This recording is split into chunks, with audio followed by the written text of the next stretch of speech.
ஒரு தலைவன்னா எப்படி இருக்கணும் தெரியுமா?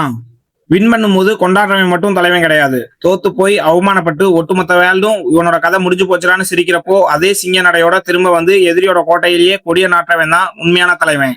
ஆமா, இந்தியன் கிரிக்கெட்டுக்கு அக்ரஷன் அப்படின்ற ஒன்ன ரத்தத்துல கலக்கின ஒரே ஆளு. கொல்கத்தாவின் மகாராஜா, இந்திய கிரிக்கெட்டின் தாதா சௌரவ் கங்குலி.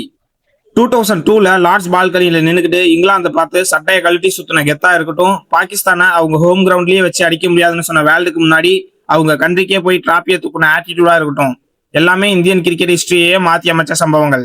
கங்குலி ஆடுனா ரன் வரும், ஆனா கங்குலி இறங்கினாலே ஆப்போனண்ட்டுக்கு பயம் வரும். ஃபெயிலியர்ல இருந்து எப்படி கம்பேக் தரணும், எதிரியா அவங்க இடத்துக்கே போய் எப்படி அடிச்சு நொறுக்கணும்னு கத்து கொடுத்த அந்த சிங்கத்தோட மிரட்டலான லைஃப் ஸ்டோரியை தான் இன்னைக்கு நம்ம இந்த வீடியோல பார்க்க போறோம். வீடியோவை ஸ்கிப் பண்ணாம முழுசா பாருங்க. 1972 ஜூலை 8 கொல்கத்தால ஒரு பணக்கார ஃபேமிலியில பிறக்கிறாரு கங்குலி. அவரோட அப்பா சண்டிதாஸ் கங்குலி கொல்கத்தால ஒரு பெரிய பிசினஸ்மேன். பேசிக்கலி கங்குலி ஒரு ரைட் ஹேண்டட் பர்சன் தான். ஆனா அவரோட அண்ணன் ஒரு left handed batsman.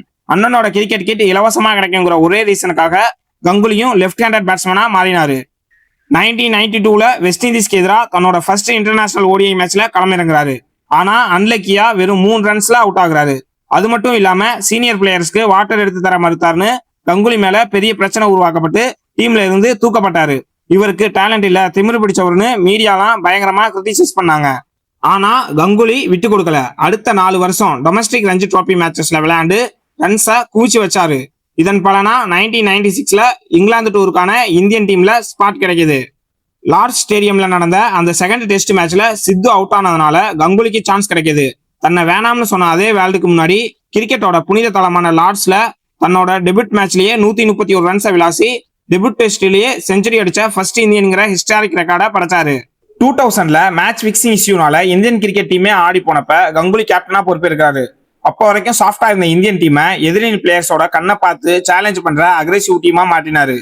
Yuvraj Singh, Harbhajan Singh, Zakir Khan, Mohammed Kaif, MS தோனின்னு பல யங் டேலண்ட்ஸை ஐடென்டிஃபை பண்ணி சான்ஸ் கொடுத்தாரு.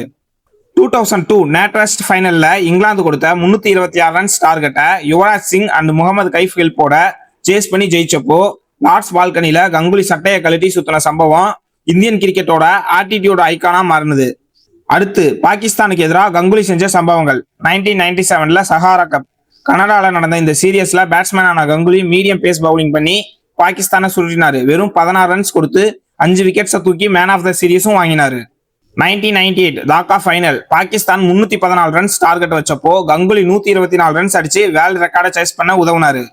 2004 பாகிஸ்தான் டூர் 15 வருஷத்துக்கு அப்புறம் பாகிஸ்தான் மண்ணிலேயே போய் டெஸ்ட் அண்ட் ஓடிஐ சீரியஸை ஜெயிச்சு ஹிஸ்டரியை உருவாக்கினாரு.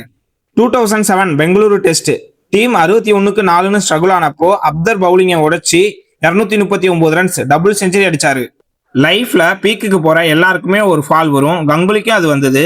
2005ல இந்தியன் டீமோட ஆஸ்திரேலியன் கோச்சா வந்த கிரெக் செப்பல் கூட கங்குலிக்கு கடுமையான மோதல் ஏற்படுது. கங்குலியை டீமை விட்டே தூக்கணுங்கிறதுல கோச் தீவிரமா இருந்தாரு.